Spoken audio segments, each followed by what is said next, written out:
என்பது பொடியாகி போகலாம்.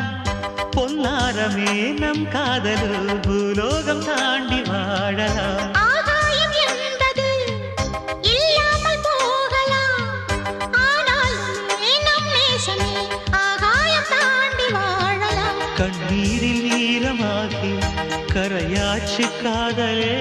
கரை மாற்றி நாமும் மெல்ல கரையேற வேண்டுமே. நாளை வரும் காலம் நம்மை கொண்டாடுமே.